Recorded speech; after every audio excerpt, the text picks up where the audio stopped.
Police releasing new video from an arrest on Tuesday night. It comes after this video surfaced from the incident, along with concerns about use of force when a body restraint device was used. Today, the department released this footage from their own body cameras of that incident. Police say they were called to an apartment on Deckner Avenue in Green Bay around 9:30 Tuesday night when they found 24-year-old Edward Curtis. Officers say he had an arrest warrant from Dane County and was accused of fleeing a traffic stop in Appleton. He was also suspected of having a handgun.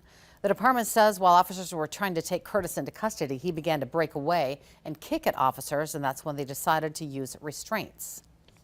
From the perspective of the person with the cell phone camera filming this, it looks like maybe the officer is seen striking the person who's on the ground in handcuffs.